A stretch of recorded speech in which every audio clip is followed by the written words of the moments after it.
बात कर रहे थे अभी इंडियन कॉन्स्टिट्यूशन के लिए। मेकिंग ऑफ इंडियन कॉन्स्टिट्यूशन की चर्चा अब हम लोग करेंगे कि किस प्रकार से भारतीय संविधान के निर्माण की प्रक्रिया की गई। वस्तुतः इसकी शुरुआत तो बहुत ही छोटे समय के लिए आपको दिखाई देगी कि वे 2 साल और 11 महीने 18 दिन में बन गए, लेकिन ये एक लंबी प्रक्रिया के बाद बना हुआ डॉक्यूमेंट है। ये संविधान जो है ये आपके स्वतंत्रता संग्राम के अनुभवों को भी समेटे हुए है। 1935 के भारत एक्ट जो लाया गया था उसके भी कई प्रावधान इसमें आपके देखने को मिल जाएंगे। इससे पहले नेहरू प्रस्ताव जो था वो यहाँ से भी कई सारे चीज़ों को इसमें समेटा गया है। तो ये एक कलेक्शन है लंबे अनुभवों का, ये कलेक्शन है ऐसे विचारों का जिसका विकास हमारे स्वतंत्रता संग्राम के समय या कहें कि पूरी जो प्रक्रिया रही अंग्रेजों के अधीन रहते हुए जो हमने समझा उनका कलेक्शन है। हमारी विविधता, हमारी अलग अलग संस्कृतियों के एक साथ होने के बावजूद उनको इकट्ठा करने की कोशिश इसमें आपको दिखाई देगी। किस प्रकार से हमारे संविधान निर्माताओं ने इसका निर्माण किया है। इसमें अलग अलग देशों से भी कई अच्छी चीज़ें ली गई हैं जिनसे कि ये और बेहतर बन सके। और इन सब में सबसे ज़रूरी चीज़ है कि इसको लिखा गया है, ये लिखित रूप से है कि अब इसमें जो बदलाव होंगे वो आपको स्पष्ट रूप से दिखाई देंगे, या जो है वो किसी के लिए भी सुलभ है कि हाँ ये चीज़ आपके लिए है। उसमें अपने मर्जी से कोई बदलाव नहीं किया जा सकता है। इसके लिए बदलाव के जो प्रावधान है उसे ही तरीके हैं जिससे कि इसमें बदलाव हो सकते हैं। संविधान निर्माण की प्रक्रिया वास्तव में अगर आप देखें तो वो शुरू होता है कैबिनेट मिशन प्लान से। 1946 में ये मिशन आया था और उन्होंने इस बात को बताया था कि हाँ हम जो है आपको पावर जो है ट्रांसफ़र कर देंगे, और लेकिन उसके लिए आपको कॉन्स्टिट्यूशन असेंबली बनानी होगी और वो उसके हिसाब से फिर आगे कार्य चलेगा। तो उसके तहत ही आपके देश में कॉन्स्टिट्यूशन असेंबली का निर्माण किया गया। शुरुआत में इसमें 389 मेंबर्स थे, क्योंकि उस समय हमारा पूर्वी पाकिस्तान और पश्चिमी पाकिस्तान दोनों एक साथ था। लेकिन बाद में जब पार्टीशन हो गया या उसकी घोषणा की हो गई, पार्टीशन करने की घोषणा हुई माउंटबेटन प्लान के तहत 3 जून 1947 में, तो इसमें सदस्य जो हैं वो घट गए, 299 रह गए, क्योंकि मुस्लिम लीग के सदस्य इससे हट गए। जो पहला सेशन शुरू हुआ कॉन्स्टिट्यूशन असेंबली का वो 9 दिसंबर 1946 को हुआ, और इसके पहले अस्थायी अध्यक्ष डॉक्टर सच्चिदानंद सिन्हा रहे। बाद में 2 दिन के बाद 11 दिसंबर 1946 को परमानेंट प्रेसिडेंट के रूप में डॉक्टर राजेंद्र प्रसाद को चुना गया। जो कैबिनेट मिशन योजना के तहत कॉन्स्टिट्यूशन असेंबली बनी थी उसमें अलग अलग क्षेत्रों से जो गवर्नर के अधीन थे या देसी रियासतें थी उनसे सदस्य लाए गए थे। ठीक उसी प्रकार से बाद में जो 3 जून 1947 के प्लान के हिसाब से, मतलब माउंटबेटन प्लान के हिसाब से भी जो बना, तो वही सदस्य उसमें भी रहे, सिर्फ मुस्लिम लीग के सदस्य वहाँ से हट गए थे। अगर इसके ऐतिहासिक बात की जाए कि इसमें इस तरह के विचार कि इंडियन कॉन्स्टिट्यूशन का निर्माण हो एक कॉन्स्टिट्यूएंट असेंबली के द्वारा, ये विचार सबसे पहले महात्मा गांधी जी के मन में था और उन्होंने ही सबसे पहले इस बात को बताया था कि कॉन्स्टिट्यूएंट असेंबली ही संविधान का निर्माण करे। ये चर्चा उन्होंने 1922 में की थी। जो 1919 का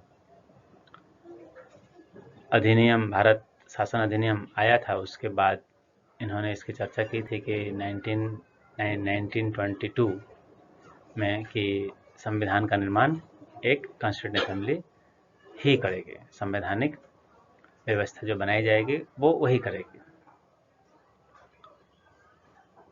इसका प्रस्ताव बाद में 17 मई 1927 को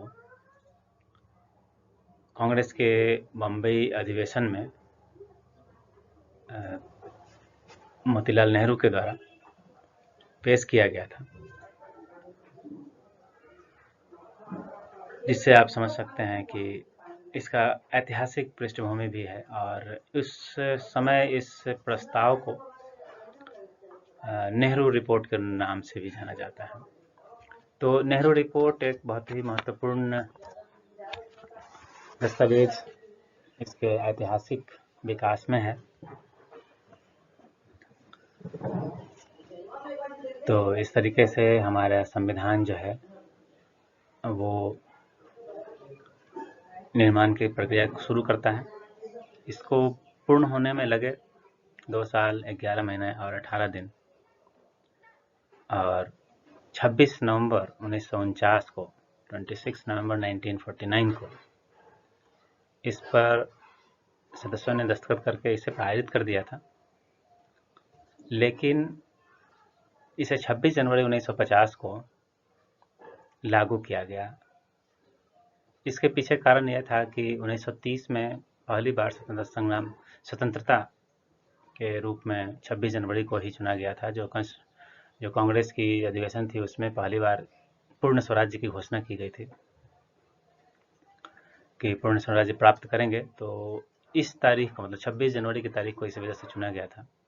26 नवंबर को इसे पारित किया गया था। तो अगली जो 26 जनवरी आई तो वो 1950 की थी और उस दिन ही इसे लागू किया गया। इससे पहले 2 दिन पहले 24 जनवरी 1950 को आपका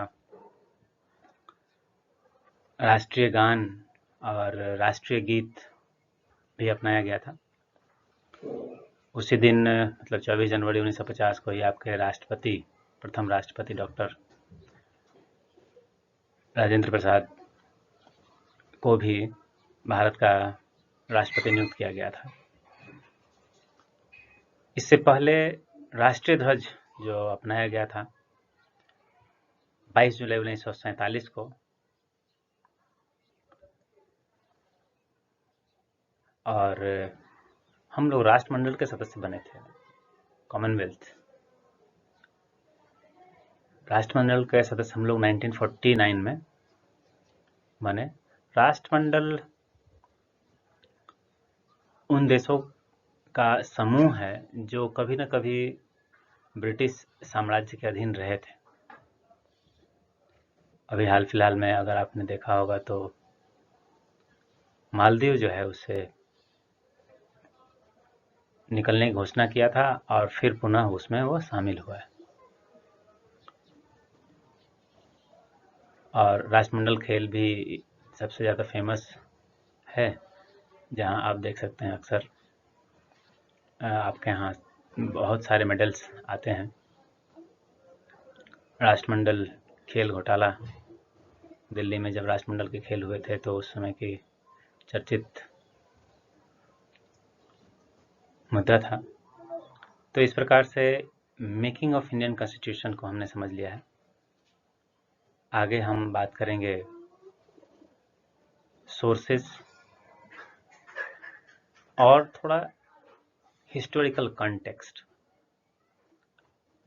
किस प्रकार से इतिहास में या कहें कि संविधान सभा के निर्माण के और पहले जो दस्तावेज बन रहे थे वो अंग्रेजों के अधीन थे, अंग्रेजों ने बनाए थे, उसको भी हम लोग समझने की कोशिश करेंगे कि किस प्रकार से ये धीरे धीरे चरणबद्ध तरीके से हमारा संविधान जो है फाइनली हमारे कॉन्स्टिट्यूंट असेंबली के द्वारा बनाया गया। लेकिन एक लंबी प्रक्रिया को भी दर्शाता है कि किस प्रकार से हमने विभिन्न शासन की व्यवस्थाओं की स्थिति को अपनाया है। एक ऐसी व्यवस्था से हम लोग इसके अंदर प्रवेश किए हैं जो दूसरे के अधीन थी। उसके बाद धीरे धीरे हमें वो अधिकार मिले, और फिर जब पूरे अधिकार मिले तो हमने आज के रूप में इसको अपनाया। तो वो धीरे धीरे अधिकार जो मिल रहे थे वो कहाँ से मिल रहे थे, कैसे मिल रहे थे, कौन कौन से एक्ट, रेगुलेटिंग एक्ट हो, चार्टर एक्ट हो, किस प्रकार से हमें उनमें अधिकार मिले हैं, उसकी चर्चा हम लोग आगे करेंगे। तो थोड़ा ऐतिहासिक परिप्रेक्ष्य को हम लोग उसमें समझेंगे कि संविधान के निर्माण की जो ऐतिहासिक प्रक्रिया रही थी वो क्या थी। तब तक के लिए धन्यवाद।